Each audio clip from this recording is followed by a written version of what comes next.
Hey, everybody, what's up? It's your boy MJ. Hello and welcome to Before the Pour, aka 20 Questions with MJ.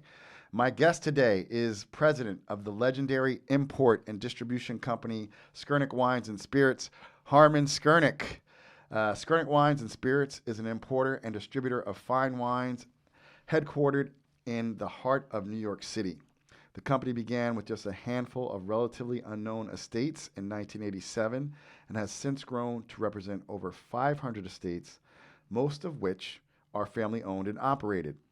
Harmon joined the fledgling company in 1989 after 10 years in marketing for renowned advertising agencies like BBDO and Needham Harper Worldwide.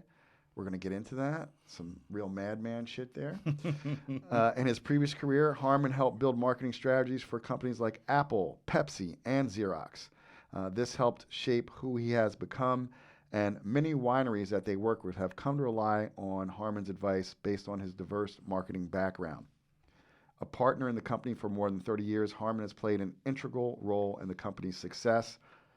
More recently, Harmon has become an active voice and serves as a board member for the U.S. Wine Trade Alliance and the industry's fight against tariffs on imported wines and spirits. Welcome to the show, Harmon. Thank you, MJ. You're welcome. So Good to to be warm, here. so to warm us up, this is a little warm up. The warm up is fledgling. I'm gonna talk over you. We're gonna split. We're gonna make good friends real quick. I'm gonna ask you some questions, personal, not too personal. I think you've listened to this show, followed by James Lipton's famous 10 questions from inside the actor's studio. All right. So the key is just answer them quickly, whatever comes to your mind. And you're a marketing master, so this will be easy. Actually, that could be tough for you. Easy? I was gonna say that's the exact opposite. He's like, they didn't come up with "Where's the Beef" overnight. That was like, it took like weeks. I wasn't on the creative side of the advertising world, but All right, so you ready? I'll try. Okay, what's your favorite book? My favorite book must be Kermit Lynch's Adventures on the Wine Route, because it was really influential at the time we started the company in 1987, and he was our first importer of imported wines that we worked with. And I was just really getting to learn about the wine business, and he handed me that book, and I read that book, which really brings you into the cellars of some of the greatest winemakers in the world, and really kind of was a precursor to what we ended up doing for a living for many, many years. Very nice. Great book. Very nice. I have that book. I haven't read it, but I bought the book. I'm trying to like sleep on it, like osmosis or something. What's your favorite movie? My favorite movie has to be The Jerk by Steve Martin. Oh, I love that movie. It is Johnson, funniest Nave and movie. R. Exactly. Sounds like a typical asshole. Exactly. He hates cans. He hates these cans. No, Nave, he hates you. Yes. And the So you're a fan too. I'm a fan too, man. And the wine scene. No more of this. Like being like 60, 62 O'Brien. No more of this also. Bring us the freshest wine you got. Exactly. There are snails on our plate. Yeah. Hey, Greenie, go like this. Oh my God. No. That's a movie you can watch like dozens of times, Yeah. and you like it just as much the 12th time. Absolutely. That's a great one. Who's your favorite musical artist? That's an easy one. Bruce. Oh, right. Bruce. Bruce. Bruce I told you I'm from Bruce territory. Monmouth County, New Jersey. Red Bank, right? Yeah, but the same county. He's originally from Freehold, which is 20 minutes west. Just take the 520, literally west of Red Bank. And then That's right. and he lives in Rumson now, or Colts Neck, or, I think. or somewhere. He lives anyway. He's still in Monmouth County. He probably has, Bon Jovi lives there too. But Well, he was when I was going to college, just kind of just breaking out, and I took to him, and I have for my whole life pretty much really relate to his music and love it. I've seen him in concert multiple times, and the best concert I ever saw was right there in Red Bank in your Really? neighborhood, where I went to a fundraiser at the Count Basie Theater. that is right around the corner from my house. Which only holds like about 1,000 people, and we got to go to this thing and in an intimate small theater. Got to see him perform with the entire E Street Band, and that was amazing. This is like the dick move. I can one up you. So I work for this guy, Tim McClune, who had his own band, but he's got a bunch of restaurants now, and he's friends with Bruce, and he had a restaurant, and I remember it was 1987. It was either right before or right. It was like a week before or the week after the Tunnel of Love album dropped. Mm-hmm. It was Halloween. Bruce came in. Oh man, you got to meet him. This close. Wow. I was this close because I worked at the restaurant, and they'd play the whole album. And I've seen him live 3 times, all in small bars in Jersey. Never had to pay. Oh, nice. So, like in the early days? no, because I'm just a little bit younger than you, but so like late 80s, early 90s when I saw him. Yeah, he always played those. Even as he got to be world famous, he played those little clubs, before he went on tour, just to get tuned up and stuff like that. Exactly. Just because that's in his blood, So saw him on Broadway too. Amazing. Oh, that's nice, man. Favorite food to eat? Death row, last meal. What are you having? It's got to be the poulet de Bresse from Bone in Burgundy. A number of restaurants do it amazing. It's the one breed of chicken that you can only get there, and have it with a nice bottle of red Burgundy. That's got to be it. That's on my bucket list. Thanks, Harmon. Who is your favorite athlete? My favorite athlete. Well, I'm a big Mets fan, so Sorry, Tom Seaver's got to be, and I actually got to meet him. You gotta love. I was really sad when he passed away. He did just recently, yeah. As people know, I'm a big Mets fan. So when we actually had a trip to Napa Valley, probably 10 years ago, I got to actually visit him at his home. Oh, there. nice. Oh, wow. And most of the time there, I was just like a fan. Just he was entertaining us with his stories and everything, and it was great. Just great to meet my childhood hero. He was a childhood hero. He won the World Series when I was 11 years old. So I actually went to the game. Oh, wow. Yeah. Nice. Yeah. Nice. You have that in common with Cliffy, our mutual friend. Corny. I call him Corny. You call him Cliffy? I call him. Well, it depends. Sometimes,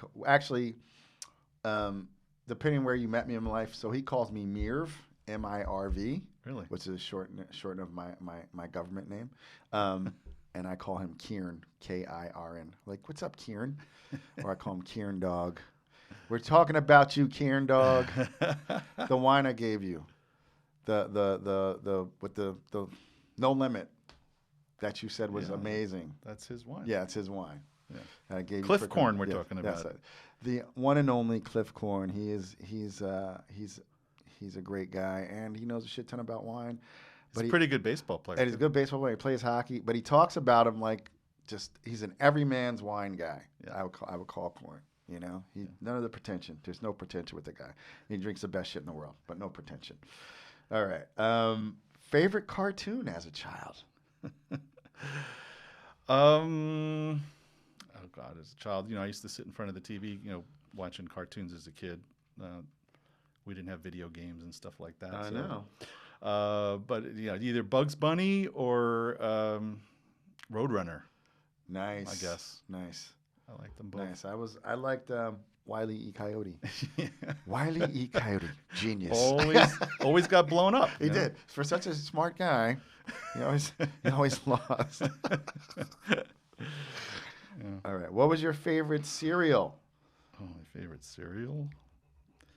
He's like, we only had like Cheerios. Well, Raisin as an adult, I still eat cereal, and I try to eat, healthy. Try to eat ones that don't have a lot of sugar. But back then, they all had tons of sugar. Oh, yeah. So sugar frosted flakes, they're great. They were the best, man. That was like the only sugar cereal we got to have was like Frosted Flakes. So when I went to college, I got all over Captain Crunch. So this stuff is so bad for you, and we just didn't know it then. I think. Listen. Just feed the kids tons of sugar. You wonder why you have a diabetes problem in this country. And hyperactive problem. Exactly. What is your current exercise routine? My current exercise routine. I have a trainer, who in the last year or so, David Johnson's his name. He's, in case you're out there, David. We've been doing it virtually, on FaceTime. So, and he's a great guy, and we do it, 2-3 times a week, and then normally speaking, I walk to my office every day and back and forth, and I live in the city, and everything's so much walking that, but the last year we haven't been able to do much of that. But we're getting back to it though. The city's coming back. I know. Yeah. It's looking good today. Starting to look pretty. Even though it was cold, it looked good. The other when it's warm, when it gets warm, oof, love spring. There's something about spring in New York City. It's happening. Although today it's like February again. I know. Who is your favorite comedian? Well, I mentioned Steve Martin already from the movie, but I loved Robin Williams. I thought he was genius. I mean, the stuff that comes out of his brain. Yeah, totally. Total genius. John Cleese too. I'm a huge Monty Python fan. I can see that. Very nice. I'm a little off my Monty Python game, which is probably good. Who would you most like to have a bottle of wine with? Besides MJ? Yeah, man, besides. Okay, well, we got That's a good some. answer. Thanks for saying that. Well, that's the first person who got that one right. Ding, ding, ding. Survey says the number one answer. 100 podcasts are surveyed. Guests are surveyed. Can it be two people? It can be. I just finished listening to the podcast that Bruce Springsteen did with Barack Obama, which I highly recommend that everybody listen to, whether you're a fan of either one of them or not. Really great conversations. But they're two of my favorite people in the world that I've never met.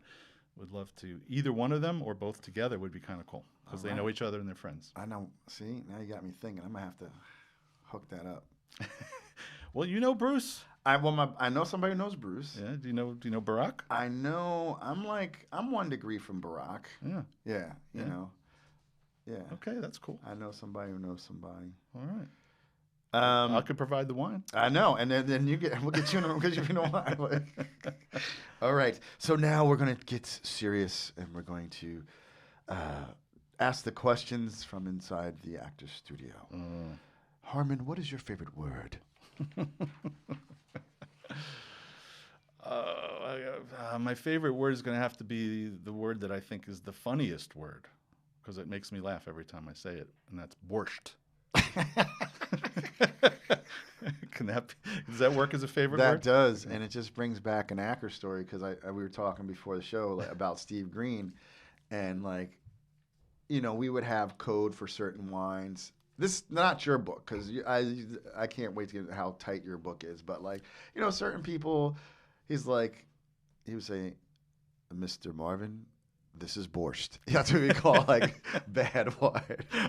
Oh yeah, I never thought of that. Yeah, that would be. Yeah. If the wine tastes like borscht, you wouldn't want to buy it. You wouldn't want to buy it, but we'd say it's very earthy.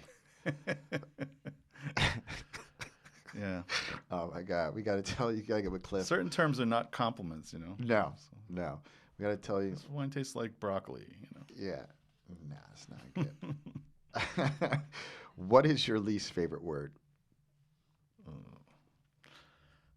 Phlegm. Oh, good one. Phlegm. Yeah. Oh. Yeah. Wow, that's a good one. What turns you on? Well, my wife might be listening, so I'll have to say. I know. I'm gonna ask, when guys don't say it, so you're like, okay, say the obvious answer. For sure, my wife turns me on. But I'll go with a really perfectly aged wine that's been aged perfectly in a great cellar, and that's in the zone, which is a term that we kind of. I kind of like to think that we, the old timers at Skurnik, created that term on a trip to Europe one year. Doug Polaner was on the trip. He's now runs his own company. Yeah, no. So we're going to talk about Skurnik alumni too. A wine that's in the zone. I love that. Yeah. I love that. Yeah, no, I think I would say in the cut or it's in the pocket, but I know exactly what you mean. Like Yeah. you're catching it Well, in you the know, right window. And it doesn't happen that often. No, that's the thing. Good wines, yes, but when it's perfect and in the zone. Right, right, and that's the tough part about aging wine. Like that's why I drink so many wines young. Just because that is a game. Like I said, that's tough to do. Well, the cellar conditions are the most important thing. Yeah. Of course, the wine's got to be great to begin with, but bad cellar, good wine, bad cellar equals bad wine. Mm-hmm. Mm-hmm. So you got to have the right cellar. Okay. What turns you off?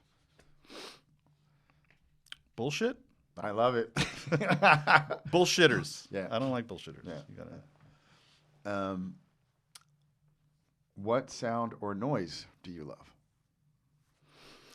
I'm kind of a beach guy, and I love the sound of sleeping at night with the windows open and the waves crashing. Yeah, that's a good one. That's what I like. That's a good one. Yeah. So then, what sound or noise do you hate? Just the other day, I heard a sound that I hated, which was walking the streets of Manhattan and hearing the asshole. Can I say that? You can say whatever you want. Who feels that he has to have his car driving with the windows open and the stereo playing so loud that you can hear it 10 blocks away. Yeah. And like the entire, the whole city's like, what the fuck, bro? What's wrong with you? Like, literally, What's wrong? I never thought I'd be that guy because I'm like, are you fucking kidding me? I don't want to listen to your music, bro. I don't mind. I like hearing music, but it's so loud Right. that the ground shakes. Yeah, I don't understand that. All right. What's your favorite curse word? There's only one. Fuck. Fuck. Come on. Nice. Is there another curse word? I don't know. We had a guest say "damn." Damn. But she's a Really? mom, and I think she was censoring herself. I was like, yeah, you're right. Damn, we give it more love. Damn needs more love. All right. What profession other than your own would you like to attempt?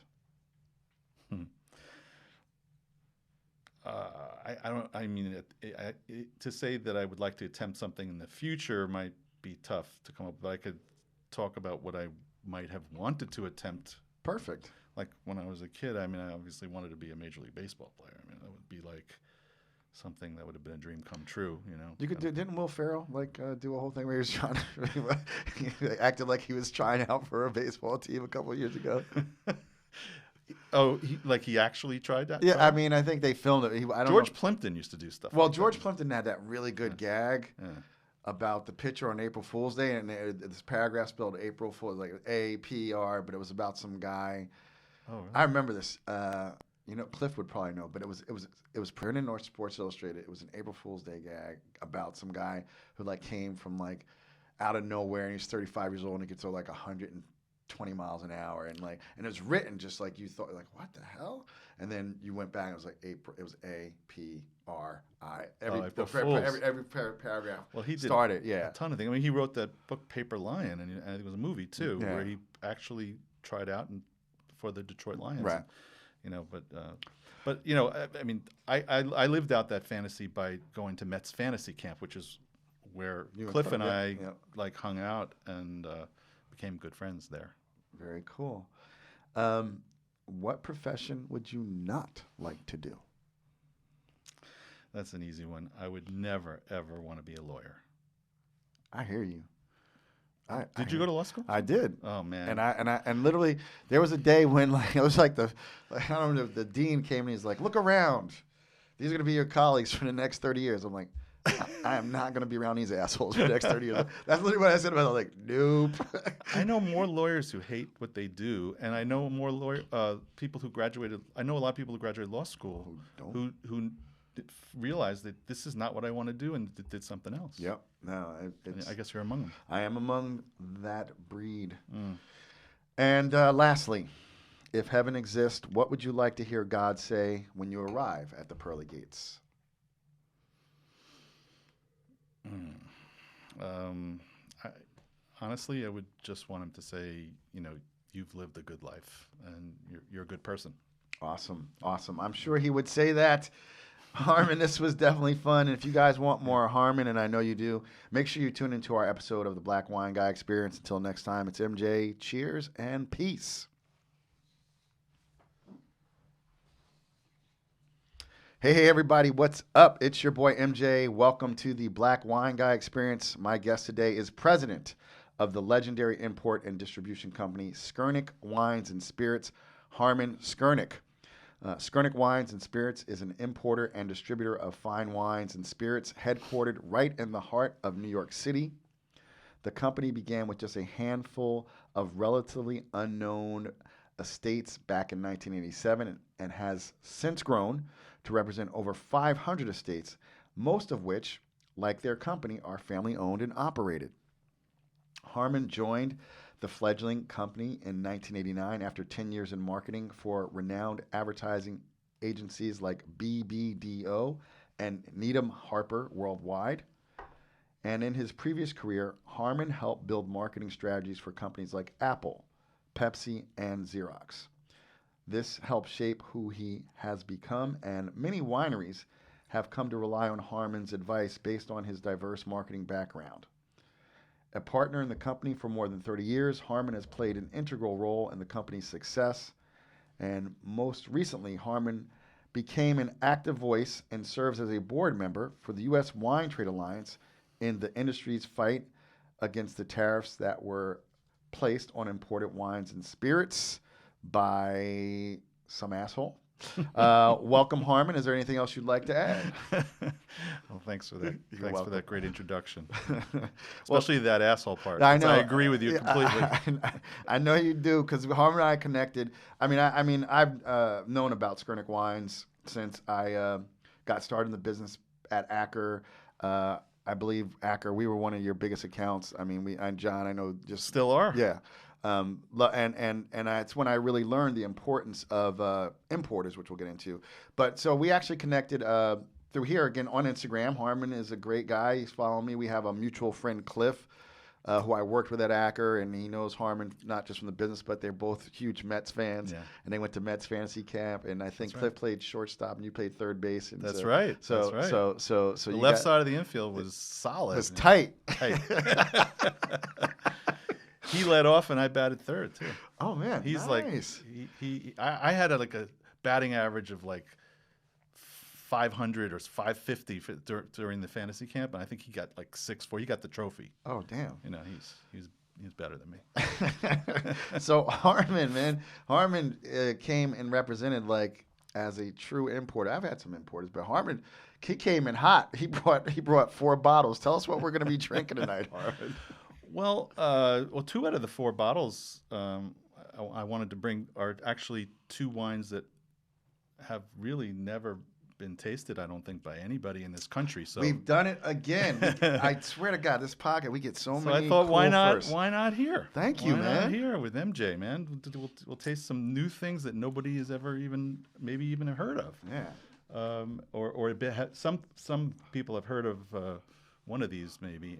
But what we have in the glass now is a white Burgundy from Pierre Vincent Girardin. Girardin is a really well-known, famous name in Burgundy. Mm-hmm. His father, Vincent Girardin, created a company, a winery that was super successful and then got bought out by Boisset many years ago. But of course, he retained a lot of the best vineyard plots in Burgundy and handed them down to his young son, Pierre Vincent, who's only in his early 20s. But he grew up making wine from the time he was 10 years old with his dad, and this is only his 2nd or 3rd vintage.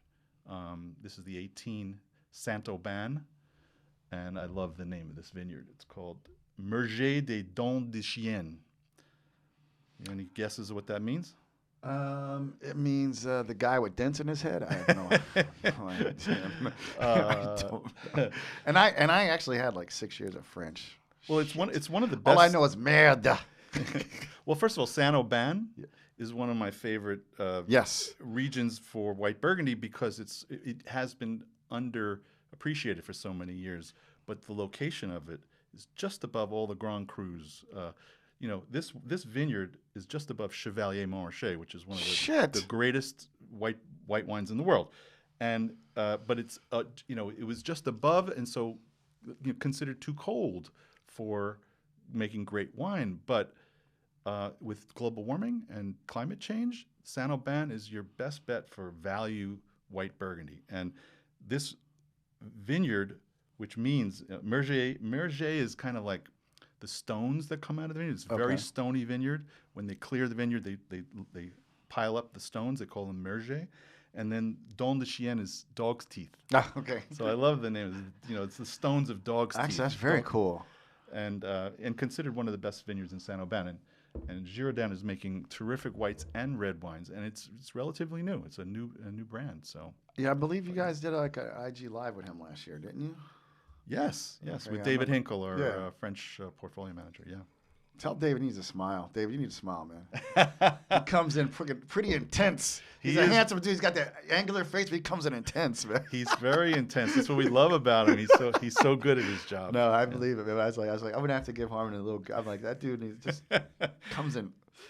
He's ready to go. I love it though. He learned a lot on his lives.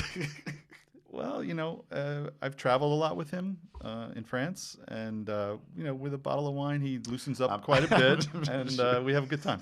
Cool. Well, thank you. This is amazing, and every time I have white Burgundy, I'm like, fuck, it's so good. Like, I mean, you guys have a great book. We know this. And we'll get into that, but like one of my favorite books till this day. And you have a lot of great California wines, but like, to get this type of Chardonnay out of California, you're spending a lot more money.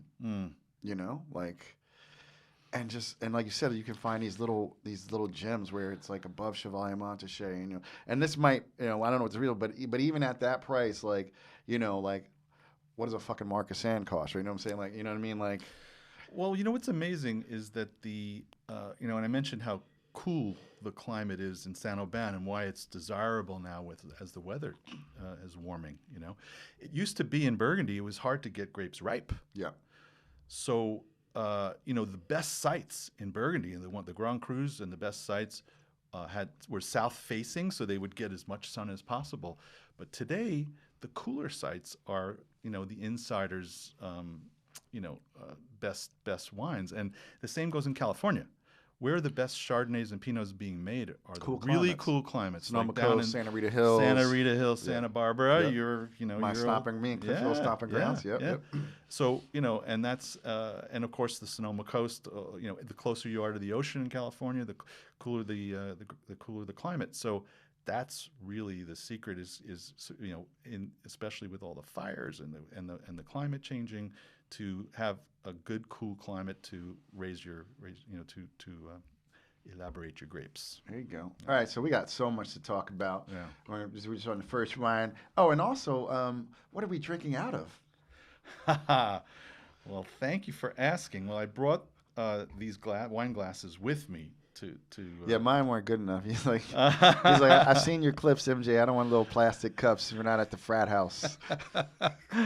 Well, no, it's not that they're fancy. It's just that these are the only wine glasses we actually sell. We represent these great wine glasses that were designed by the famous wine critic Jancis Robinson, who's become a friend of ours now. But she, met up with this guy Richard Brendan, who's a designer of glassware, and and Jancis says she always wanted to create the perfect wine glass, and so she had the opportunity to design this from scratch, and it's the perfect shape for really all wines, and it's true. Every wine, whether it's red, white, sweet, dry, tastes better in this glass than any other glass, and we've actually done that in blind tastings and stuff like that. So, yes, we represent it. We're happy to. We sell to a number of restaurants in the States. We also have a website where consumers can buy, and it's been very successful. Well, we'll make sure we get that in the show notes for you, for sure. Excellent. So, you and your brother Michael, who originally founded, your brother Michael started Michael Skurnik Wines. That's correct. It used to be called Michael Skurnik Wines until maybe 10 years ago. Okay. But and then you came on like a couple years after you started, correct? Exactly. Okay. Mm-hmm. But you guys were raised in Long Island, and I've read, and actually I think Michael, I might have been somewhere where Michael shared this, but your parents, you guys live on Long Island, your parents went to Europe and came back and built a wine cellar in the house. Is that correct? That's pretty, that's accurate. We often say they went to Europe, went to France, 1970 it was. They went there as Scotch drinkers and they came home wine drinkers. No, it's true. They went there and experienced, because America back in 1970 was not a wine drinking country, and you could argue that it's not really a wine drinking country even now. Right. But back then it really wasn't. I mean, it was mixed cocktails, Mad Men you mentioned before. It's like wine and food culture didn't really exist. There wasn't really a big restaurant culture, and Americans didn't know. Wine was kind of you could order have cheap wine to drink, but it wasn't like the understanding the great wines of Europe. Mm-hmm. Wasn't normal for Americans. We grew up with soda pop, but my parents went to France, and my mother especially got enthralled with the wine and food culture there. And when she came home, she called up wine shop at the time in Forest Hills. It was I can't remember the name of it, but a very famous wine shop, and started to stock her cellar. And my father, who was in the frozen food business, he was a salesman, traveled the country selling, French fried potatoes to the big fast food chains and stuff like that, container loads of that stuff.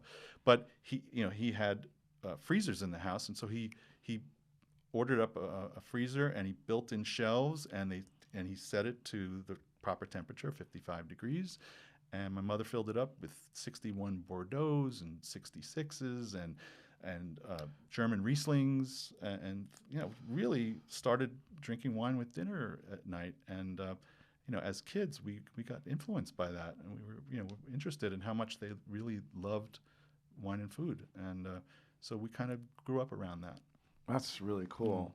That's super cool. So you mentioned like 61 Bordeaux's, like she was getting those for like what, like $1 like a case. Yeah. I mean, a case could have been more than how much could a case have? Yeah. Well, she wasn't getting like she didn't get like the first growths or anything like that. But yeah, I mean, really good 61s probably for $15-$20 a case. I know. I mean, it's crazy. It was crazy. I mean, even John Capon talks about his like when his father Michael took over the business, like he was giving away fucking DRC because people didn't want it.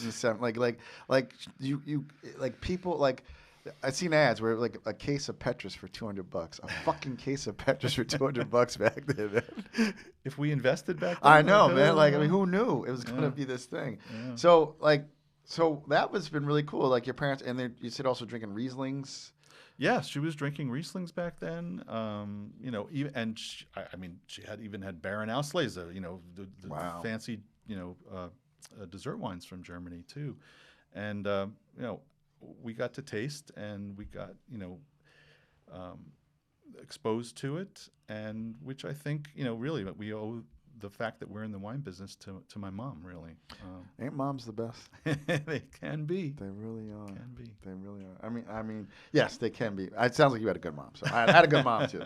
Some definitely had a good mom and a great dad. That's awesome. So I think who's older, you or Michael? Michael is. Michael's older. Okay. So were you guys close growing up? Did he beat the shit out of you? Like, what kind of big brother was he, man? Now we're getting personal. A little of both, actually. He was almost 5 years older. I was like the bratty young brother, and he, could beat up on me a little bit. My father used to tell him, "You better watch out. One day he's going to be taller and bigger than you, and he's going to get back at you." And I ended up being taller and bigger than him. But the reality is, as we got older, and he was in high school and I was in junior high, and he went to college and I was in high school. I looked up to him. He was really my, a mentor for me, and I wanted to be like him, and and that kind of thing. He taught me a lot. He got me high first when I was only 13 years old. And sorry, Mom. She's gone now, so I'm sorry. But, maybe she hears me up I there. know, yeah. She's like, but, Michael. Yeah, you're not in trouble. Michael's in trouble. Yeah. Well, he always was. He was more in trouble than I was. I was much better at following the rules and being able to get away with shit. Yeah. Like I would get away with I would get high and nobody would know that I was getting high. But he would get high and my parents would figure it out somehow. Because he was first, Right. He went through it first. But yeah, but I know, and I did look up to him, and so we grew very close. We were very, very close as teenagers and young 20s, and he graduated college with a degree in zoology, and so I don't know if he was going to work in a zoo or work in a lab somewhere, and he came back to New York City and got an apartment downtown. And was wondering what to do with his life, and didn't really know. I thought maybe he'd go back dental school or whatever else, and we went up to Windows on the World at the top of the World Trade Center for a drink with the family, and I actually suggested to him, why don't you, while you're thinking about what you're going to do, why don't you get a job here as a waiter? They look like they make some pretty good bucks, and that's what he ended up doing. And he was a waiter up at Windows, clearing some pretty good cash. And then he befriended Kevin Zraeli, who was the sommelier there, who was really well known for having the best wine list in the country at the time. And he became a waiter, then a captain, and then became Kevin's assistant there. And a lot of people who were Kevin's assistant over the years have become well known in the wine industry and branched out from there. But Windows became kind of this percolating or percolator of talent. And when Michael left Windows to become a salesperson for a small distributor at that time, he would call on his friends from Windows, and they would be buying his wine and stuff like that. So before he started Skurnik Wines. Nice. So yeah, that was like you said, percolator. What's the term you use now in tech? It was like an incubator. An incubator. Yeah. I think maybe that's what I meant to say. Yeah. I said percolator. Yeah. Well, it's kind of similar. It's similar. Yeah. I mean, it involves heat and keeping things alive. Anyway, but yeah, no. I mean that it's like almost like a farm system. Use sports terms, right? Like. Yeah. And we're gonna get into the Skurnik Wines farm system. We were our own farm system. Yeah. That's right. A little bit later, but yeah, I'd actually heard it. I think Kevin was on Levy's podcast, one of the ones I listened to, was really good, and of course Michael came up. He's one of the. There's been so many people, but I listened to that. Yeah, he's like the fact that Levy, it's like he's like one of the superstar. There's people who but he's like a Heisman Trophy winner of the alumni. Sorry, these sports references. Cliff's in the room somehow. Yeah, you mentioned that. So clearly even though you grew up with this wine influence, I don't think you guys were thinking about being in the wine business when you were younger, though, right? Definitely not. Okay. Definitely not. But because of that exposure, when it became available to Michael first, I was all along while he was doing that and selling wine for a living, I was going to business school, and I graduated and went to work in marketing research firms first, and then I went to advertising agencies, and I was following a completely different career path. Never thought I would be in the wine business ever. But as Michael started to formulate his idea for his own company, we would go out to dinner together. I remember one time particularly where he took me to Keen's Chop House, which still exists today.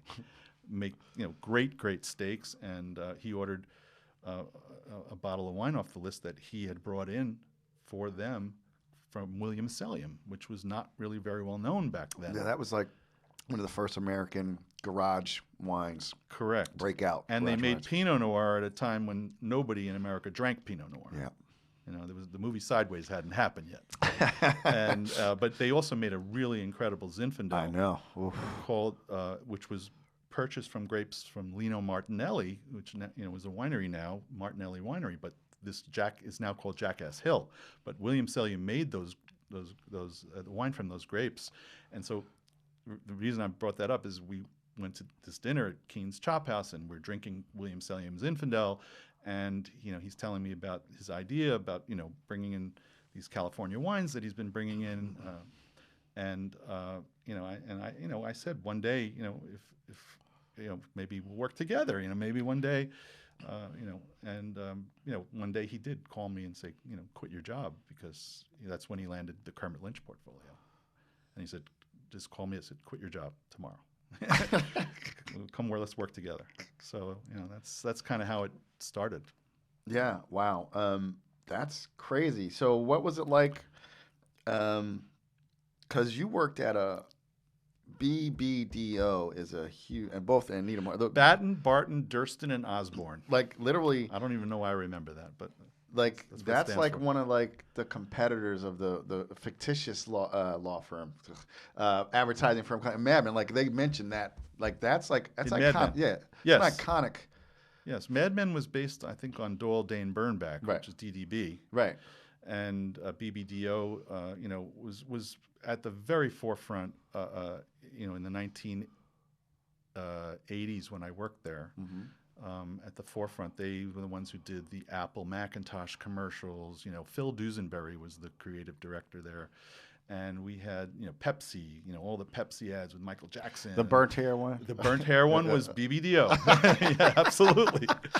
And so we had these incredible clients, and I was on the marketing and research side of things. We did the surveys of consumers to see if they liked this formula better than that formula, or this ad better than that ad, and that was what I studied in school, statistics and all that kind of stuff, and learning what a marketing plan is, and having marketing direction was ended up being helpful throughout my life, but and something that most wine people don't really have that kind of background, and so the combination of learning how to appreciate wine, how to sell wine, but also how to market it is has served me well. So it's so funny. I'm looking. I don't usually use a lot of notes, but it's like my producer read your mind. Like you were told, like, did you get a phone call? Literally, Michael got the account with Kermit Lynch. Kermit Lynch gave him his first French portfolio. Prior to then, he only had California wines. There were no French wines, no Italian wines, no Spanish wines, and Bonnie Doon was the first California winery that ever said yes. Thanks to Randall Graham. The Cal de Solo, the Barbera. Yeah. I love that. That kind of hooked me on Cal Italias. That California Barbera they used to do back in the day was so good. Yeah, Randall used to buy the grapes that no one else wanted. That's how he started with the Rhone varieties, with Le Cigar Volant and Van Gris, and then he ended up doing the first, pretty much the first Cal Ital, because these grapes, Malvasia and stuff. That was good too. The Malvasia Bianca. God, I loved those wines. And they were like $15, like in the late '90s. Yeah. They were so freaking good. But when Kermit Lynch with Raveneau and Cocherie and Robert Chevillon and the great Rhone producers Jean-Taz Dervia at the time, and Cornas from Nolverset, all these great wines, and created an instant French portfolio. We were like, we had a company, and he had the ability to pay me. And so I literally resigned the next day. That's awesome. And that was, it was great. It's great. It's really worked out well. Yeah. Oh my God. Now and you kind of touched on this, because you do see there's so much passion in the wine business, which can get you started, but it can't always sustain you if you don't have systems in place. So like you had a different background. Did you have a vision when you came on board, or it just was like, we got to make this work? Was there a specific vision you guys had when you came on board, or it was just like, I need help? When I came on board, he needed help. He needed help to run the company, to help run the company. Like, we had to type up invoices. We didn't have, first of all, we didn't, I worked on the Apple account. So I actually had one of the first Macintosh computers in my office at BBDO. And I was able to learn some computer programs at the time. This was brand new technology. And so being able to do word processing and be able to, put out invoicing and be able to, keep track of your inventory and things like that were, this was new, new technology, and very, very basic at the time. But no, I came on board to try to help run, the office while Michael was the salesman. He had a lot of sales experience. So he could get out there and be with the customers and taste them on the wines, while I answered the phones and did, took orders that way. And also, got the invoices out, licked the envelopes. So and we shared a secretary. We had this office in Long Island with a friend of Michael's who was in the liquor business also, and we shared one secretary. And it was. And we know what was really amazing is that we never took a bank loan out. Oh, that's we awesome! Had wow. We talk about taking risk. We would buy the wines, and we had to sell them quickly so that we could get paid, so we could pay our invoices. So we were motivated to really move through the goods quickly. And so we did a lot of pre-sales. Sometimes the wines would be sold before they arrived, so that we could then ship them out and get paid. Because, we didn't have a lot of money to start this company, and we never took out loans. So, it worked. That worked. Old school, Yeah. bootstrapping, lean startup, self-finance, not people where people create companies now to get a financing round. Like, that's the goal. It's not even to have a profit. How can we make That ourselves? didn't exist then. It was just like, how can we get another round of financing? Exactly. It's so different. It is so different. So different. But I think a lot of times, that is the goal today. And sometimes, in some ways, that's kind of a mirage. It may end up failing at some point, depending on the stock market and ability to finance. But when you build a company on those building blocks of reality of, building capital in order to be able to expand healthy that way without having a lot of investors and be able to be independent, I think it's a lot healthier way to grow. And it's worked well for us. We really have grown kind of slowly and steadily over the years. And if you're a healthy company and you can pay your bills, wineries want to work with you. It's kind of basic, but it's like, go figure. This guy's not going to take our wine, sell it, and not pay us. I mean, it's a go figure. The basics are important. They don't. They don't want to work with you because you have a great personality. They don't. You got to be a good business person. The wine business is we always say this is about two things. It's about the wines, and it's about business. And you got to be good at both of them. Right. If you're good at one and not the other, you're going to fail. And either way. You could be, there's business people who know how to move boxes. They don't know the first thing about wine. They're not going to be successful. You got to know both. Yeah.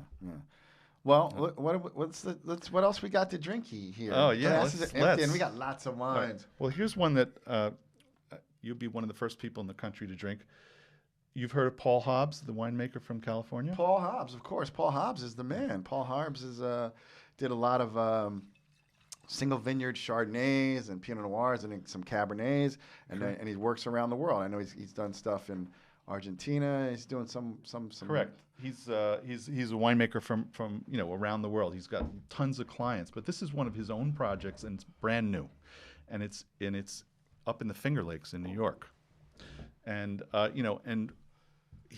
the way it's called Hillock and Hobbs. Hillock, I think, is his mother's maiden name, perhaps. Mm-hmm. And this is the first release ever of the vineyard that he purchased and developed. And it's Riesling, of course, which is the best wine from the Finger Lakes. But a lot of people don't know Paul Hobbs is originally from Western New York. He's from Buffalo. What? Did Buffalo, not know that. Yeah. And so he grew up on a farm in Buffalo with big family, and one of the ultra successful California winemakers, and he wanted to go back closer to home.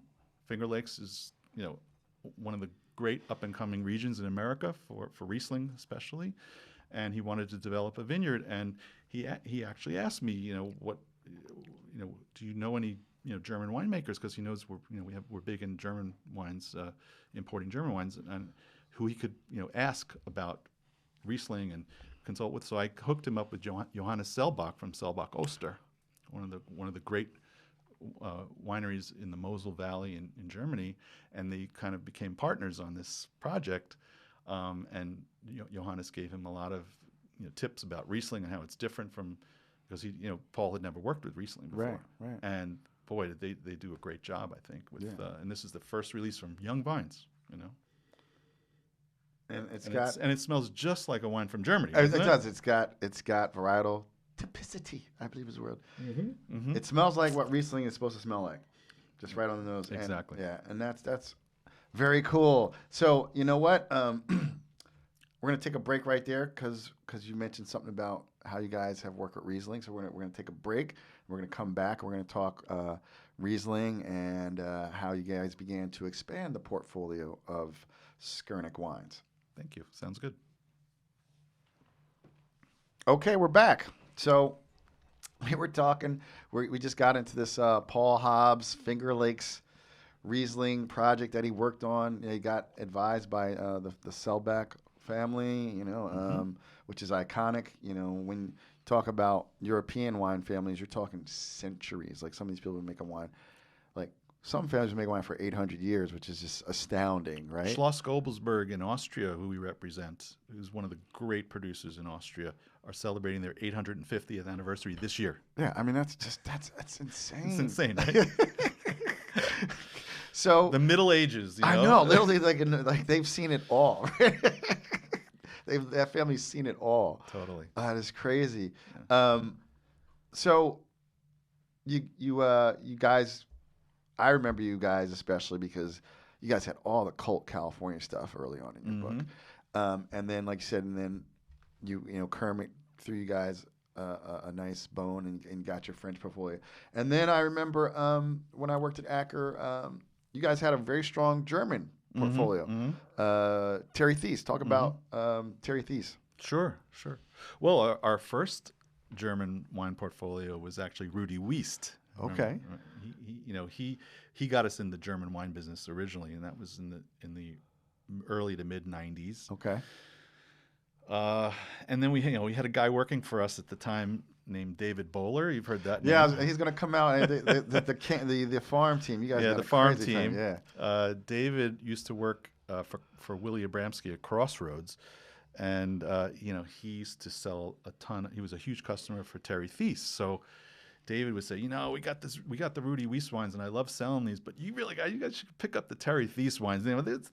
They get better scores from Parker, and you sell a lot more, and they're priced better, and all this kind of stuff. So he introduced us to Terry. I think back in the late '90s, probably '97, '98, and we ended up trading. We got the farm team. You got to trade the players too. Right. So we ended up trading Rudy for Terry and growing the business to double. First we were just a distributor for his wines in New York, because we, but then, and he had an importer named Milton Kronheim in Maryland, where he was based, and they didn't do anything for him. They were just like Uncle Milt didn't do his job. Uncle Milt just put the label on the back and didn't do anything. I love it. And but we were dynamic. We sold a ton of his German wines. At the time, it was just Germany. He hadn't gotten to Austria or Champagne yet. And so ultimately, he dumped Uncle Milty for Skurnik, and we became the national importer. Okay. For Terry's wines, and so the number one importer of fine German wines, and then of course he expanded into Austria, and then grower champagnes kind of created that category. So with the Austria, he was you guys were you guys helped to really introduce U.S. to Gruner. Gruner Veltliner. Yeah. Yeah, yeah. Yeah. What was that like? Because German wines were just still obscure to the average, and to this day, like Riesling still is not understood by the average American wine drinker. True. So like, what was Most like people think it's sweet? Yeah, they think of Blue Nun. And most Riesling today is dry. Right. Like this one. Yep. So what was like? So then you got these Gruner Veltliners. Yeah. Look, I mean, Austria coming when we started with these Austrian wines. Most people don't remember this, but Austria was coming off a huge scandal in the 80s. In 1985, there was a story about somebody who got arrested for creating sweet wines using diethylene glycol or like I don't know if it's the same thing as antifreeze, but it's kind of thing. It's an ingredient in antifreeze. People died. People died. It goes in antifreeze. Yeah, yeah. and people died. Yep. And so Austria was associated with this scandal, and so for a decade or more there was no Austrian imports, and so you had this bad image about Austria. But Austria's wines are all primarily dry, and this whole scandal with the sweet wines was ancient history by then, but you still had to overcome this bad image. And then you had this new grape variety that no one had ever heard of, Gruner Veltliner, which really sort of became a darling with the sommelier community, which is always the best way to introduce new wines and market wines is through the sommelier community. And they really took to it, and one of the reasons is because it's the best wine to go with vegetarian food and vegetables.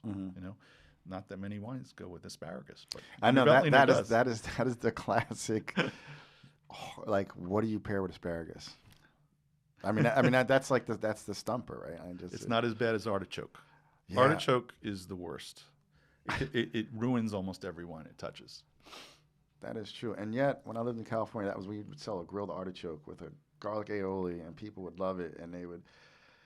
And I was working in Montecito, so someone would buy a bottle of Krug and just have it with an artichoke. Champagne goes with everything. But that's what we say, right? So since we talked about champagne, so then also, you guys were kind of. I don't know if this was Terry, but I remember you guys brought over this grower champagne. I don't know if it was grower, but small producer. It's called Egli Aurier. Remember those coming over in like that was 90, pre-Terry. Yeah, it was like 90. Was it Acres? So 97, 98. Egli Aurier. Like, how did you find those guys? Like, and I mean, because we actually, I don't know, but we did a tasting at Acker. So it was Cliff, John, and New Year's Eve, 1998. So it was 97 going to 98, and we had like 20 different champagnes, and we had all the Eglis, and we did it blind. We had and all the Eglis finished in the top 10, and we had DP, wow, DP Rosé, we had Krug. Yeah, this is a good story. We had the Grand Dame Rosé. It was the first vintage. I mean, we had Bollinger RD 76. I mean, we went in that night, and the Eglis just killed it. So how did you find this? Like, and I know the property. Where's the property located, and how'd you guys find them? Egli is in Ambonnet, Egli Aurier, which is Pinot Noir territory for Champagne. But how did we find them? Well, they were really our first grower champagne. At the time, we didn't even use that term, grower champagne. Right, that's what I'm saying. Yeah. But there were a few. Kermit had actually Kermit's grower champagne was our first. Paul Barra, who still exists today and is very fine quality.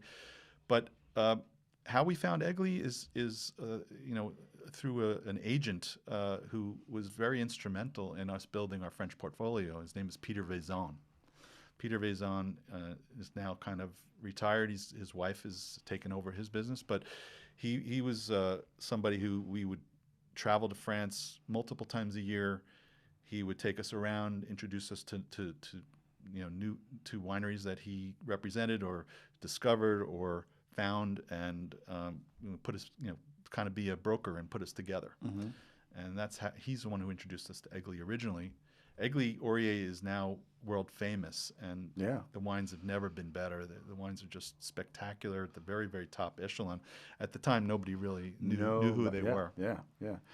but they got great scores from, the only score that mattered in those days, Robert Or Parker. there could be only one. And it was it was a real feather in our cap. That But I remember those were all like under $50. This was like Yeah. 97, 98. It was, Yeah. and we were like, holy shit. they've gotten a lot more expensive. I know. So let's talk about. So there wasn't the term grower champagne. So then Terry, German wines with Terry, then Austrian, and then he became a big voice for what we now know as grower champagne. Correct. Yeah. Terry, when he was traveling to Germany and Austria every year for many years, he went to Champagne just for fun, so he got to know a number of different growers there, and said he wanted to start importing champagne. We thought he was crazy because you got enough on your plate selling Riesling and Gruner Veltliner, but we became convinced that at the time the champagne market was dominated by the large luxury brands, LVMH, advertising,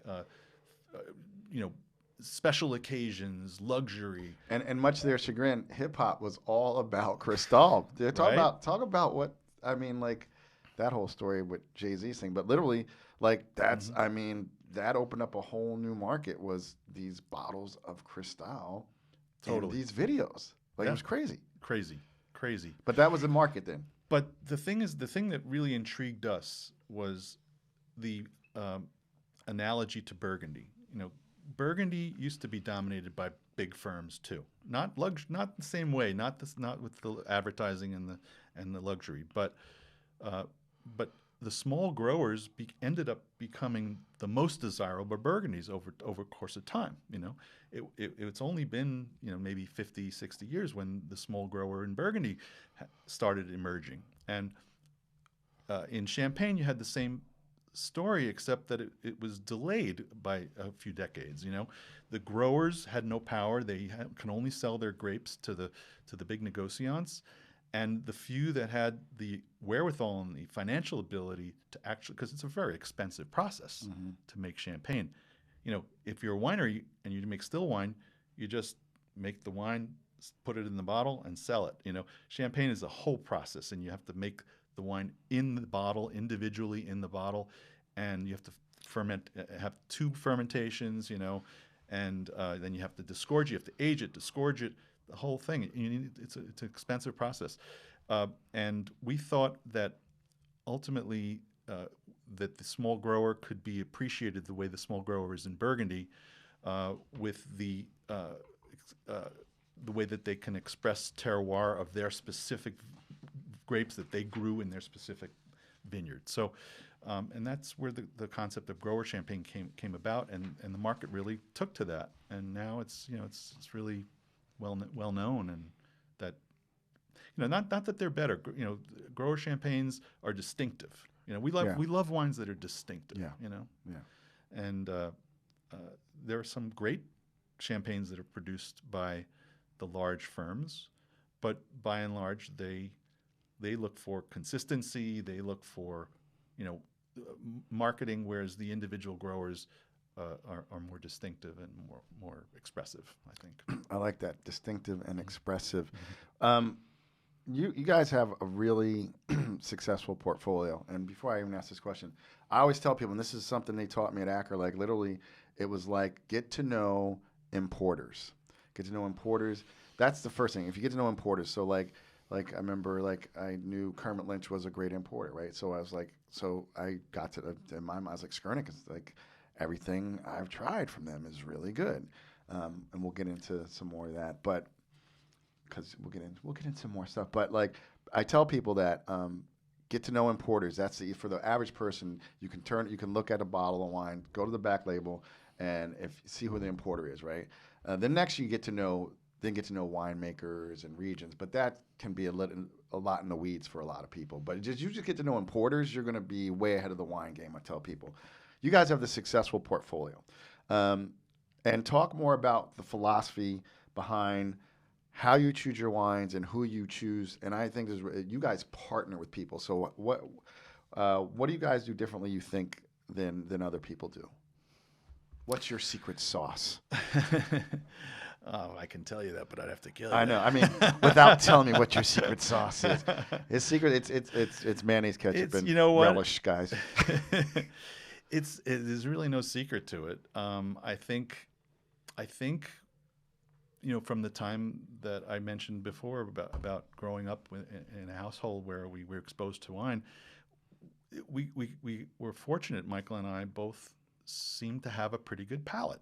We seem to be able to discern good wine from bad, and also be able to, and if you taste enough, you can also then be able to discern whether this wine has a market or not. Those are two different things. Is the wine good, and does it have a market? But good point. Yeah, but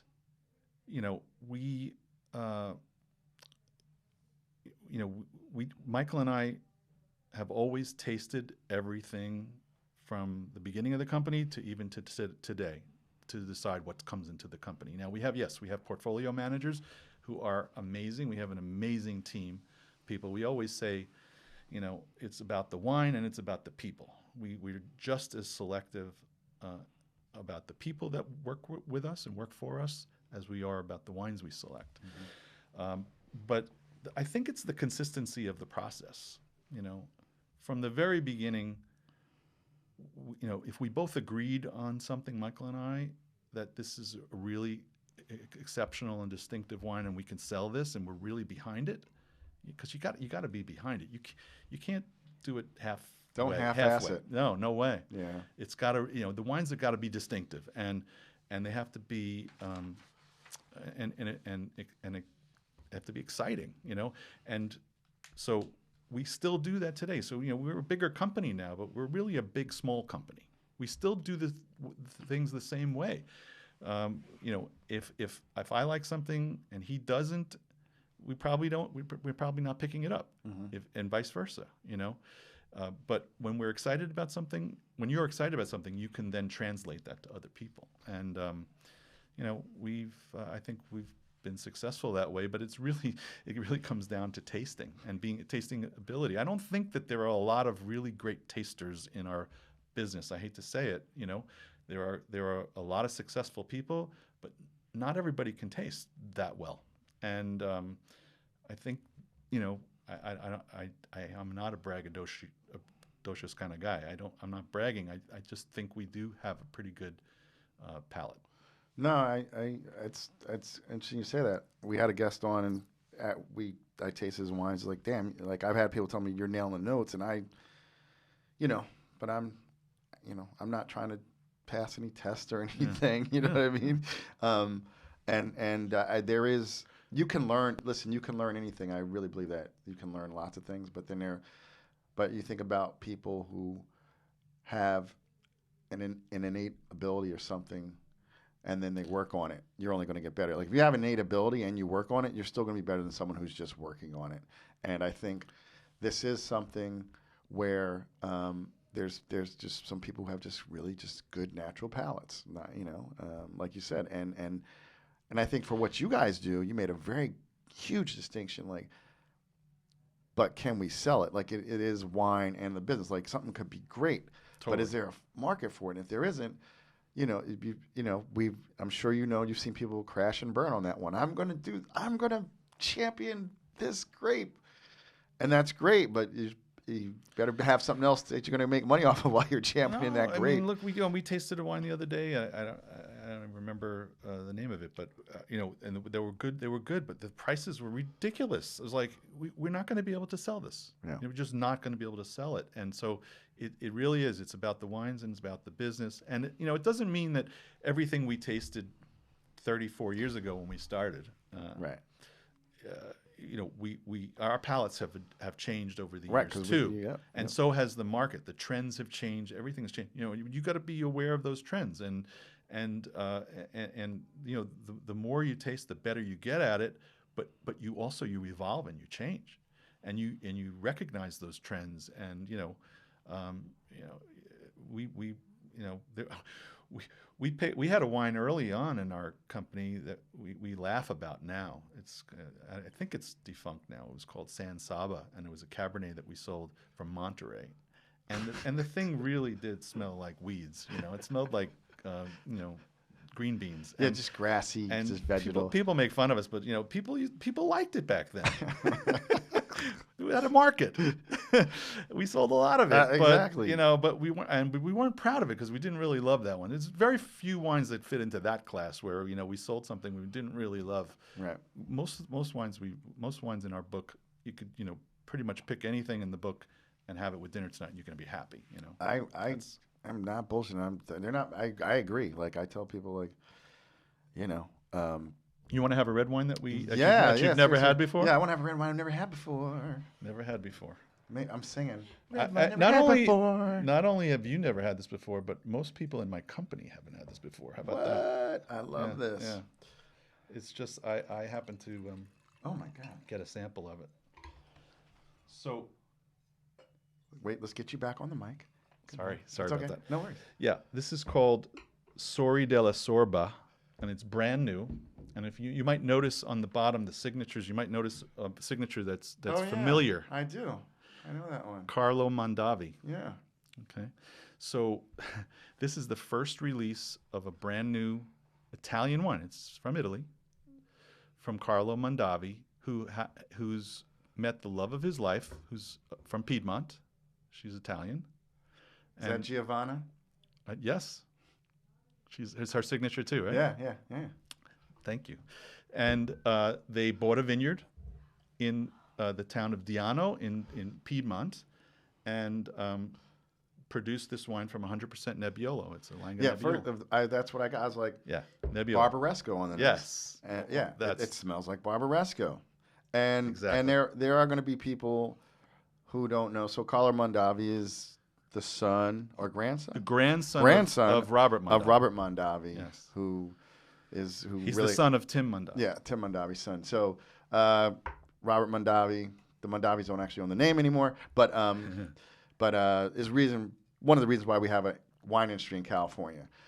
So I love this, but literally when you poured it, I was like, because I was trying to figure out. I saw the Sori, so I was like, Sori tilde, and I was thinking Gaia. Yeah. But then it's got like a crest, almost like a Shadow of the Pop type crest. So I was like, what is this? It's a beautiful package, isn't it? It's gorgeous, just elegant, really good. But the nose is just cherries and rose petals. Carlo is a really cool young guy, and he has a winery called Rain, also Raen from California. I know the wines. I haven't had to try them. Great Pinot Noirs. Yep. He is kind of. He really reminds me of his grandfather. I think he's going places, and he's so passionate. This is 100% organic farming, which he's, incredibly passionate about. And like I said, our sales staff hasn't even tried this yet. This is good. They're gonna go crazy. I think so. I mean, this is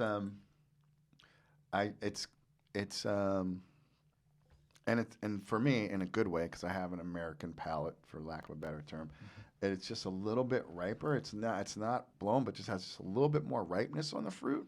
Mm-hmm. But it has all that. Still got leather. Still got all that other stuff going on. It's got that telltale Nebbiolo character of spiciness. Yeah, this is beautiful. But you could tell it's not made in California. Yeah, but exactly, but not. And it's also not like, Carlo is he's not taking a California winemaking style and trying to impose it on. This is very respectful of the terroir, I think. Which is coming back in vogue, like Sense of Place, right? So, so we've been talking about wines. We're gonna just pivot a little bit because I've been talking to you for a minute. It's fun. It is fun. So, like 7 years ago, you guys added spirits to your book. So, what prompted you guys to get in the spirits game, and how did that kind of come about? That's a good question. I think, I think it stems from Michael, who has a place down in the Caribbean, in the island of St. John, and he opened a restaurant there, just for fun. Just for shits and giggles. About 10 years ago. It no longer exists now. He did it for 5 years. He got out of his system, and he's done with it now. But it was called Fatty Crab, and there was a Fatty Crab in New York that he befriended the guy there, and he helped him open the restaurant in St. John. And they were a Malaysian cuisine, and they also were famous for their bar, for the cocktails. He met a guy named Adam Schumann who today runs our spirits portfolio from the Fatty Crab, and by owning this restaurant, I think Michael had a bar down there, and he had created great cocktail recipes, and he really got into spirits, and we decided, after being in the wine business only for the first 28 years of our existence, 27, that we could add, a complement of spirits to it, and why not? And we brought Adam on, and one thing led to another, from picking up, El Dorado rum, which was the first rum producer we brought on, and then we brought on a team of mixologists and ex-bartenders, and we started creating a portfolio of spirits that would appeal to bars, cocktail bars, and also restaurants in New York, which is how it started. And it's grown. One thing has led to another, and we have an incredible book of the finest artisanal mezcals, for example, and great whiskeys from Japan now, and bourbons, and it's really taken off. It's the fastest growing segment in our business now. Wow, that is amazing. And again, that's like a fucking Skurnik commercial. But like, if you see Skurnik, if you drink gin and you see Skurnik gin, it's going to be probably the best gin you ever had. I'm just saying, in my opinion, for my palate. Well, with spirits, we like to say that we've crafted a portfolio with a wine palate. Spirits historically has been all about branding, and it's sort of like that champagne discussion we were having before. It was about advertising and marketing, and right. I mean, look at who am I when I'm drinking this Kettle One. bourbon? I mean, you see how liquor brands break. I mean, Absolute, Kettle One. It's just all of a sudden, this is the best vodka in the world because it's a commercial every 10 minutes. That's how they break them. And I used to be in the advertising business. It's all about lifestyle. What do you associate with this? Yeah. But we decided to create a portfolio of spirits based on, imagine that, the quality in the glass, right? What a concept. So, develop a spirits portfolio that everything is like as good as it could possibly be in that category. And lo and behold, I don't know how many other companies have done that. Yeah. And it's been really successful. And we thought maybe we would just be a complement. It would be a complement to, so we could sell wine and spirits to certain accounts. Maybe cocktail bars who bought spirits, they buy a little wine from us too. And we didn't realize that we would actually become well known for quality spirits, but we have. And it's really gratifying. That's nice. That's nice. That's a cool thing. Something that happened a few years ago that blew my mind, and I have you talk about it, is because it is so many. You talk about their relationships and choosing to work with. And I know you represented so many iconic California brands here on the East Coast. And then a couple of years ago, I was like, holy shit. People must be losing their shit. Skurnik is opening up on the West Coast. How did you guys pull that one off? Because that's a coup. Yeah. We did. We actually have pulled it off. I pinch myself, because it's like years ago we used to like dabble in California. Like I have a friend who has, he's got a retail store in California. Maybe we can sell him a few cases, But we never had any visions of expanding beyond our contiguous states here: New York, New Jersey, and Connecticut, which is really was the first three states that we opened up. But we, being that we were a national importer and we sell to distributors all over the country, we have been involved in wine sales throughout the country. So we had a distributor in California who did a really good job for us on the German wines and the Austrian wines, but he refused to buy anything else from us. So we had a quandary, and as our national portfolio of wines grew, we needed a solution in California. You know, if he's not going to buy them, what will we do? You know, we're going to just give them to, and the options there were like, you know, Southern and Young's and big companies. Yep. So we decided to do it ourselves, and we went out there. This was in 2017 when we started, and we went out there searching for talent, and we hired a team of experienced sales reps and sales managers, and we hired our Brian Seifer, who's has worked for us for, you know, over 15 years here in New York, and we trusted him to kind of be the GM of this company, and we built it from scratch, and it's been super successful, both in Northern California and Southern California, and it's really exciting. And it gives us more reason to travel to California. I know. Which we love to do. Which never sucks. Never sucks. Yeah. So, you know, when you guys started out, where were you headquartered? On Long Island somewhere, right? Yeah, for a long time we were based in Syosset, Long Island. We started out in Jericho, Long Island, which is where both Michael and I raised our children. Mm-hmm. You know, we had a suburban. It's a suburban community, bedroom community, commuting distance to the city, but it's suburbia. And because we lived there, you know, that's why the company ended up starting there. And for many years, the talent we would hire, they'd get on the train, you know, on the Long Island Railroad and come out every day. But in 2014, we moved to the city. And it's turned out to be, you know, one of the best moves we ever made, because this is where the heart of the wine business is. This is where it is, and we created this showroom, you know, on 25th Street, where we have, you know, it's half an office, and the other. You've been there, right? I haven't been there, but I've seen it. I will be now. I know. Come up. I was DMing whoever did social media, like, "Are you in the trade?" I'm like, well, now I am. Unfortunately, the office has been closed for over a year. But I know it's like there's like a bar. Reopening. You have a whole mixology station. Like it's fly. It's fly as fuck. It's dope. It really is. Yeah. Fly as fuck is dope. Yeah, absolutely. So like. So being here, how's that helped? Has been incredible, because the customers are here, and every day they're coming up, visiting us.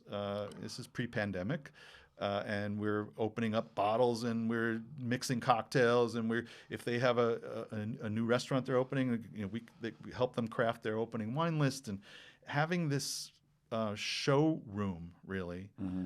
And also, you know, so half the office are workstations, and the other half is the showroom, where we could do seminars too. We have, you know, winemakers come to town. It's just turned out to be such a boon for our business, and it's great for our employees too. You know, they get to taste, they get to attend these seminars, get to meet the winemakers, and it's in the center of everything. You know, and this is where it all happens. And, you know, pandemic, you know, aside, you know, some people are leaving the city and all that kind of stuff. I think you're making a mistake if you count New York out. New York City's coming back. Hey man, New York always comes back. It does. So speaking of which, you talked about your employees and how it's been great for them.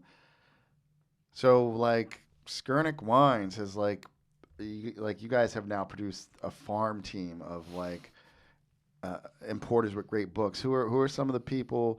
I know you mentioned David Bowler. Let's talk about David Bowler. Let's talk about Doug Polaner. Yeah.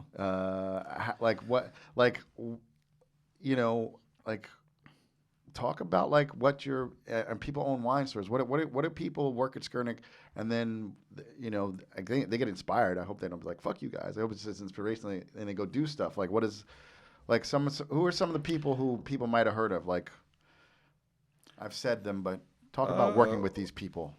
Well, one of the things, I mean, some people might think that if your employees leave and create a competitive company, not that we encourage that, Right. we don't. We love our loyal employees, and our team is amazing, and we love for them to continue to work for us. But on a number of times, a good employee has gone and started his own company or her company, and done well for themselves, and we're happy for them for the most part.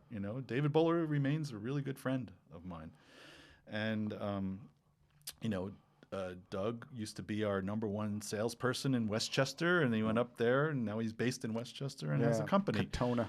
Or Mount Kisco. I think. Mount Kisco. Maybe he lives in Katona now. No, it's Mount Kisco. They're right. They're pretty close. But he rides his bike all the time. I follow him. But Blake Murdoch used to work for us, and he now has worked for many years for Manny Burke at Rare Wine Company, and Mike Wheeler was. That was my dude, Wheeler. Mike Wheeler was our sales rep. He was so fucking cool. Yeah. And he's out in Portland now, right? He's in Portland. He's got an importing company there, and who else? Clark Bowling, who works for Rosenthal, used to work for us. Anthony Austin, he's with Verity. I don't know who he's with now, but yeah, he worked for us for many years. I mean, a lot of people. He was my guy when I was in Jersey. Like I said, we're really good at selecting our wines, and we're really good at selecting our people. Yeah. And if you're going to select really good people, some of them you're going to end up losing them because they're good.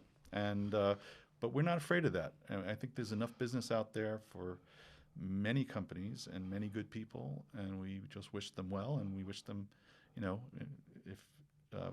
wish them a good competition. Yeah, that's cool, man. No, I think people like work for you, and it's good to be like, they're like, I can do this, and they learn from you, and hopefully, like you said, like there's more than there's so much wine in the world. Sincerest form of flattery. Yep. Imitation. Absolutely. Mm-hmm. So, Skurnik Wines is to this day, I mean, it's grown, it's scaled is the term, but it's still a family business with you and Michael. And tell me about the next generation that is working with you. Thank you for asking. My pride and joy. I've got a son and a daughter, David and Erica. Both of them work for the company, and both of them do me proud every day. They're just, really growing, and David has been with the company now for over 10 years and is really one of the top managers. And I'm still extremely involved in the company, but I'm not burning the candle at both ends anymore. David's taking on more responsibility, and I'm taking on a little less. You want to let him handle it. And he's earned it. And Erica too. She's now involved in sales management. She's working with our general sales manager and doing incredible work. And all three of Michael's kids have worked for the company too.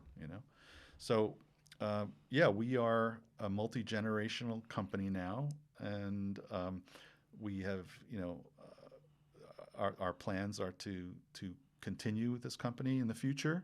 We're set up with that succession plan. It's all in place.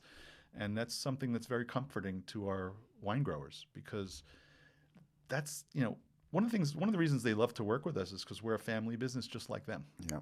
We don't work with big corporate wine operations. So they're very comforted to know that the company is set for the future, and that we have family members, second generation family members, who are ready to take the helm in the future. So it's very satisfying to know that, and I've never ever pushed my kids to come into the business. They did it voluntarily, willingly. They think the wine business is a cool business, and it definitely is. It is. We love it, and we're blessed. Yeah. We're blessed to be in a business that is would be our hobby if we weren't working in it. You do something for a living that you love. They say, what's the old saying? You never work a day in your life, right? Yep. So I love it. I love it every day, and the company's set up for the future, and that's really great. That's That's beautiful. That's really beautiful. Yeah. So we got one more wine I want to get let's to. do it. Well, this was your request. I know. And Skurnik Wines always over deliver.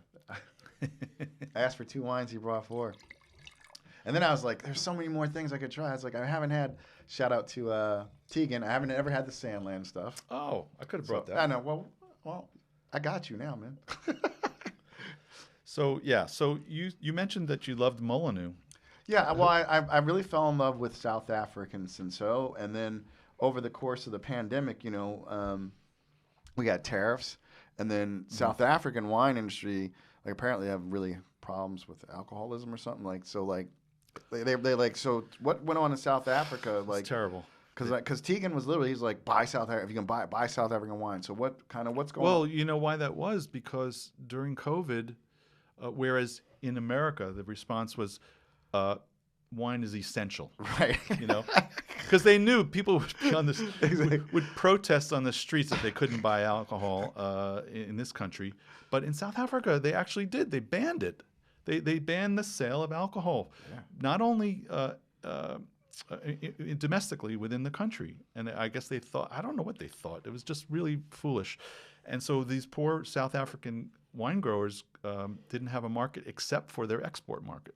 So we actually actively promoted South African sales so to help them out because they couldn't sell any wine domestically there. So you said you had the Chenin Blanc from Molyneux, which is absolutely phenomenal. Stellar. Andrea and Chris Molyneux. Andrea's an American woman, and Chris is a South African. They married and started the winery in 2007 and have become known as one of the finest producers in the country. They pretty much started the Swartland Revolution, which they call it. And it's the region is Swartland, and which used to be known years and years ago for kind of everyday table wines, not really anything special. But they have discovered and promoted this terroir, which a number of producers have since followed. But yeah, besides the Chenin Blanc, the reds are very northern, killer. Very northern Rhone. Totally. Yeah. This is called this is a single vineyard. It's called Granite, and it's from a single vineyard with at least 25-year-old vines, and it's all foot trodden, and it's very, very small production and very carefully produced. But yes, it reminds me of a Hermitage or a Côte Rôtie. Totally. I mean. Oh, so yeah. And the finish, I mean, it's just so rich and so long, so finished. And so Molyneux's become justly famous as a result. Wines are just great. Wow, that is. Thank you for sharing all the wines today. Really appreciate that. Oh, my pleasure. And since we're talking about government and stuff like that, in your introduction, we talk about how you serve as a board member for the U.S. Wine Trade Alliance. Tell me about your work fighting against the wine and spirits challenge, which probably is a little bit easier now that we have a new administration. But for you as someone who imports wine, what were you like? You're watching the news, and you had to be like, "What the fuck?" Like, totally. I mean, like I said before, we've been in business 34 years. And for 32 of them, we haven't had a single tariffs. Just didn't exist. It's free trade. I mean, it never entered our consciousness that this would be something that could that they could use against or use as a tool for this. This. I mean, when Trump got elected. China this and China that and Europe and nobody's fair and America first and all that. And free trade is what America's about. That's the whole joke for me. I mean, where's the free trade? That's the whole joke for me. Is like that's what you espouse is like let the market decide. So yeah, and so of course it was totally like everything, every one of his policies, and we don't have to get too much into politics, but so misguided. And what it ended up doing was hurting American businesses. America first. Well, this was hurting American business. So one of the things, so we all got together, importers, distributors, retailers, restaurateurs, and it's the one thing. The one thing about tariffs, it's the one thing that united Right. this industry. Like No everybody was anti-tariff. There's not a single wine company or restaurant or retailer who's in favor of this ridiculous policy. So we created this trade organization called the U.S. Wine Trade Alliance. Ben Aneff, who is the president, and he came to my office with Dan Posner, who's another retailer who's been very active politically too. And this was just after they enacted the tariffs, and asked me to help them raise funds and create this organization and create basically a lobbying group to write letters to Congress people and go down to Washington D.C. and testify, and all this stuff. And we did all this stuff. And I've never really been politically active in my career, but this I was just passionate about because it was so wrong. Yeah. And I'm pleased to say that I think that the fact that I know that we have a new administration, and I'm thrilled about that. And they immediately rescinded the tariffs, and they say temporarily, but I think it's going to be permanent. But I really do think that our organization made a huge difference. No, I think you guys held the line there.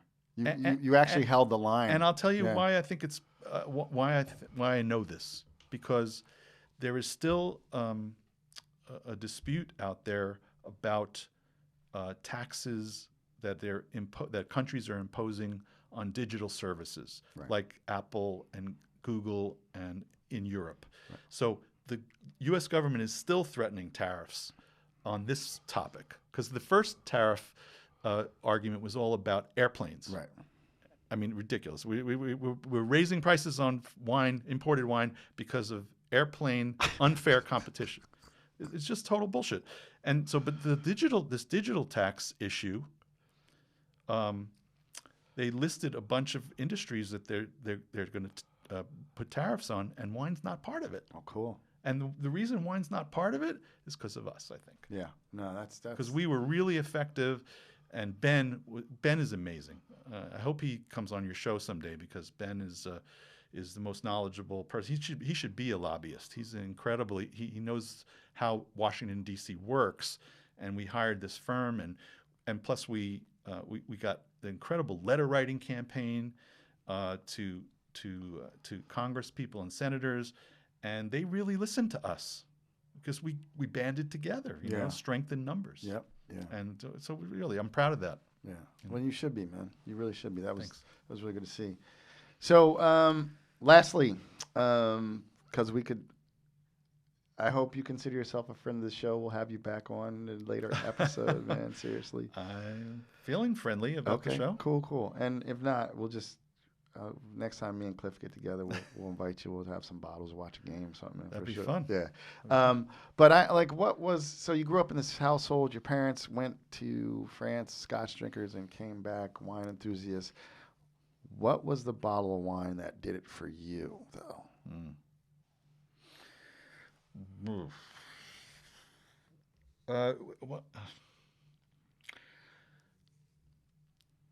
I can't think of like the one that did it for me really, really early on.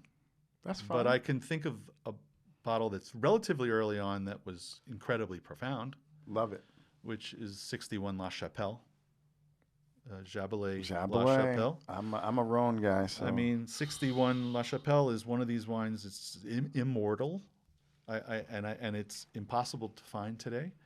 But I went to attend a winemaker dinner with Jabelet at Montrachet Restaurant when Daniel Jonas was running it at the time, and they had many vintages of La Chapelle, including the 61, which I got to taste there. And this is a wine that was just one of those wines that's just completely immortal. It was like, it tasted like it could last another 50 years. Wow. And it was already 50 years old. Wow. You know? Wow. And it's one of those wines in the zone. Yeah. In the zone. In the zone. In the zone. I think me and Harmon have been in the zone here today. And Harmon, thank you so much for coming on today. I really appreciate it. It's been just too much fun. Pleasure's been mine, man.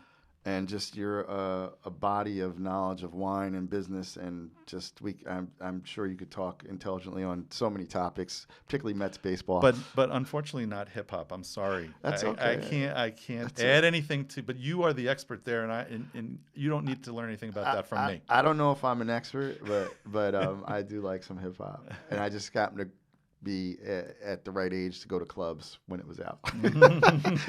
although I got a younger guest than me who liked 90s hip, but like that was like when I was living in New York. Well, I'll tell you what, we get together, we'll drink wine. You can teach me something about hip hop because I don't really know that much about it. It's a deal. So Harmon, tell everybody where they can find you, what the handle is for Skurnik Wines on Instagram, and be a part of what you guys are doing over there at Skurnik Wines. I think the handle is at Skurnik Wines. I think that's it. I think so, and we'll make sure we have the right one in the notes. Yeah, thank you. And Skurnick.com, SkurnikWines.com. You can check out our website. We're on Instagram. We're on Facebook. We got a terrific team. Actually, it's the one person who's really great at managing our social media presence, and we try to very responsive. Do our part in terms of education and seminars and things like that. Yeah, they do a lot of series of IG Live. So tune in. They have a great portfolio. So they're sharing with their producers, like I said. So make sure you follow them. Everybody, thanks for tuning in. Until the next time, it's your boy MJ. Cheers to the Mavericks, which the Skurnik boys definitely are some Mavericks. Philosophers, deep thinkers, and to all you wine drinkers, take care. Peace. Peace. Ciao.